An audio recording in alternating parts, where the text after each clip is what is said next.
Assalamualaikum warahmatullahi wabarakatuh. Kami dari kelompok 7 Ilmu Kesehatan Masyarakat kelas A akan menjelaskan mengenai uji ANOVA. Adapun anggota kelompok kami yaitu Tripasari Ayu Amira, Ersa Maulidia, Muhammad Akbar Septiansyah, Reviza Ananda, Puspa Julita, dan Miranda Amelia. Baiklah, yang pertama definisi uji ANOVA atau Analysis of Variance. Uji ANOVA atau analisis varians adalah bentuk khusus dari analisis statistik yang banyak digunakan dalam penelitian eksperimen. Uji ANOVA juga merupakan bentuk uji hipotesis statistik di mana kita mengambil kesimpulan berdasarkan data atau kelompok statistik inferentif. Uji ANOVA ini dikembangkan oleh Ronald Aylmer Fisher.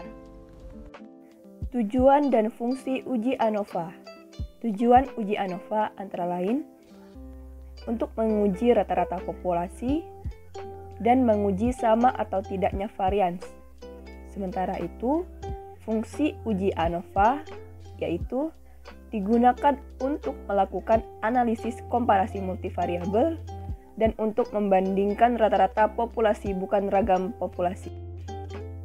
Syarat uji ANOVA. Yang pertama, memiliki variabel independen dengan data berjenis nominal atau ordinal. Yang kedua, jika data pada variabel independen dalam bentuk interval atau rasio, maka harus diubah terlebih dahulu dalam bentuk ordinal atau nominal. Yang ketiga, memiliki variabel dependen dengan data interval atau rasio. Asumsi dasar pada uji ANOVA. Yang pertama, distribusi data harus normal. Kedua, setiap kelompok hendaknya berasal dari populasi yang sama dengan variasi yang sama pula. Yang ketiga, sampel hendaknya diambil secara acak atau tidak berhubungan satu sama lain. Uji ANOVA diklasifikasikan menjadi dua, ANOVA one way dan ANOVA two way. ANOVA one way didasarkan pada pengamatan satu kriteria atau satu faktor yang menimbulkan variasi.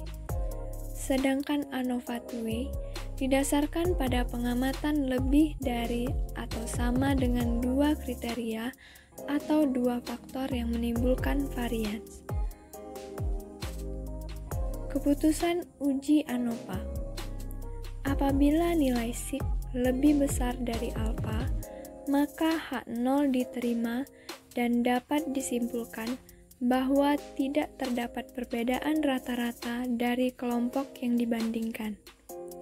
Sebaliknya, jika nilai sig lebih kecil dari alfa, maka H0 ditolak dan dapat disimpulkan bahwa terdapat perbedaan rata-rata dari kelompok yang dibandingkan. Adapun langkah-langkah uji ANOVA one way dengan menggunakan aplikasi SPSS. Yang pertama, buatlah variabel data yang terdiri dari variabel dependen dan independen.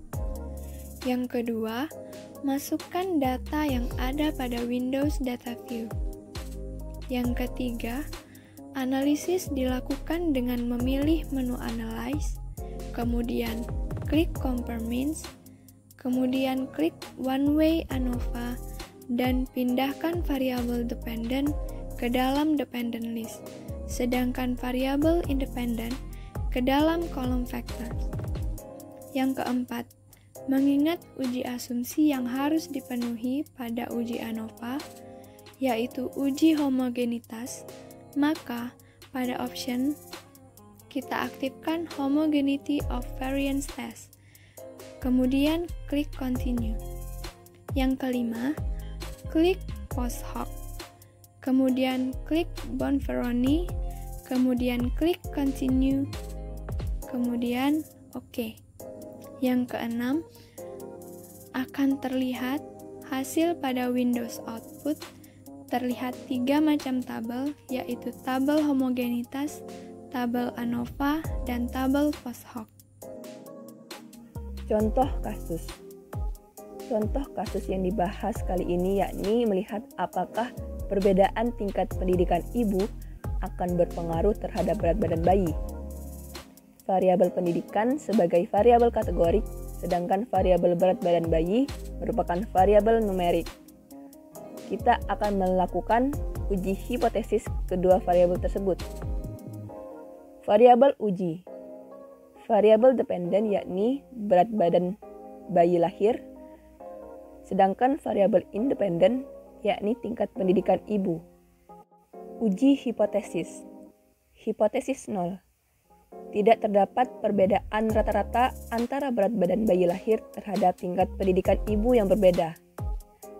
Hipotesis alternatif. Terdapat perbedaan rata-rata antara berat badan bayi lahir terhadap tingkat pendidikan ibu yang berbeda. Baiklah, di sini saya akan menjelaskan langkah-langkah untuk mencari uji ANOVA yang one-way. Nah, di sini sudah terlihat tampilan variabel Q pada SPSS, dan saya akan menunjukkan cara menganalisis data menggunakan uji ANOVA. Sebelum masuk ke datanya, ada beberapa syarat uji ANOVA yang harus kita ketahui. Yang pertama, datanya harus berdistribusi normal. Yang kedua, varians atau ragamnya homogen. Ini adalah data yang kami dapatkan. Ada 100 sampel untuk berat badan bayi dan tingkat pendidikan ibu. Pada variabel Q terdapat dua variabel berat badan bayi dan tingkat pendidikan ibu. Ubah type pada tingkat pendidikan ibu menjadi numerik dan desimal menjadi 0. Beri label pada tingkat pendidikan ibu. Isi value pada tingkat pendidikan ibu dengan kategori 0 untuk SD, 1 untuk SMP, dan 2 untuk SMA.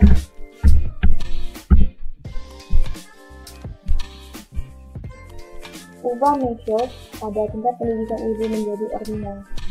Dan untuk berat badan bayi, ubah type menjadi numerik, desimal menjadi 0, beri label berat badan bayi, dan ubah measure menjadi scale. Baiklah, langsung saja kita lakukan uji normalitas terlebih dahulu dengan cara klik analyze, lalu descriptive statistik, dan klik explore. Masukkan variabel berat badan bayi ke descending list, tingkat pendidikan ke factor list, dan klik plot. Lalu cek bagian normality plot with test, klik continue, lalu klik OK. Akan muncul output uji normalitas pada tabel test of normality. Nah, di sini dapat kita lihat nilai type pada tingkat pendidikan SD sebesar 0,079, SMP 0,064, dan SMA itu 0,200. Nilai type pada 3 data tingkat pendidikan ibu lebih dari 0,05, sehingga data berdistribusi formal dan syarat formalitas terpenuhi. Mengapa data yang kita gunakan Kolmogorov-Smirnov? Karena sampel lebih dari 50 sampel, yaitu sebanyak 100 sampel. Selanjutnya, kita akan melakukan uji homogenitas, varian, dan uji ANOVA dengan cara klik analyze ke compare mean, lalu one way ANOVA kita klik, dan pada kolom dependent list kita isi berat bayi lahir, dan kolom faktor kita isi tingkat pendidikan ibu. Setelah itu kita ke option centang homogeneity of variant test, klik continue, kita ke post hoc centang Bonferroni, klik continue, lalu OK. Lalu di sini kita akan melihat output test of homogeneity of variant. Dapat dilihat nilai signifikansinya adalah 0,198, dimana itu lebih besar dari nilai alfa 0,05, sehingga semua variansi sama dan syarat homogeneity terpenuhi. Karena syarat-syarat yang sudah disebutkan di awal terpenuhi, maka selanjutnya adalah pengujian uji ANOVA. Pada contoh kasus yang kami ambil, hipotesisnya adalah H0, tidak ada perbedaan rata-rata antara berat badan bayi lahir terhadap tingkat pendidikan yang berbeda. H1, terdapat perbedaan rata-rata antara berat badan bayi lahir terhadap tingkat pendidikan yang berbeda. Syarat signifikansinya adalah 5% atau 0,05. Statistik ujinya adalah nilai signifikansi pada tabel ANOVA adalah 0,000, maka H0 ditolak karena nilai signifikansi 0,000 lebih kecil daripada nilai alfa, yaitu 0,05. Keputusan adalah H0 ditolak, berarti kesimpulannya adalah ada perbedaan rata-rata berat badan bayi lahir terhadap tingkat pendidikan. Selanjutnya yaitu output post hoc test. Pada tabel di atas terlihat perbedaan pada signifikansi yang kurang dari alfa 0,05 yang ditandai dengan bintang. Pada baris pertama, pada baris SD, dapat dilihat perbandingan antara berat bayi lahir dari ibu berpendidikan SD dengan berat bayi dari ibu berpendidikan SMP atau SMA.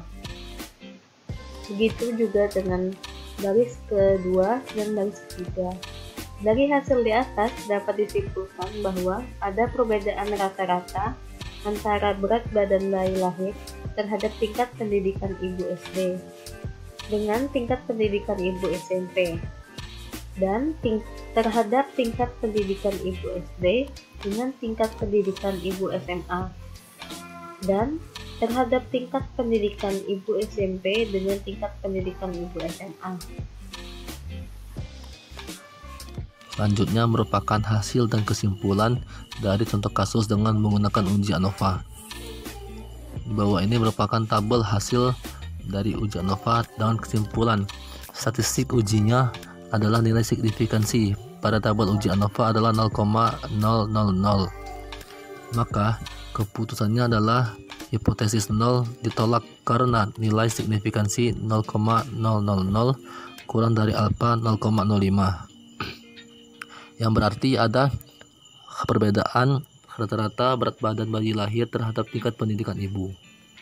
Selanjutnya merupakan output dengan menggunakan post hoc test.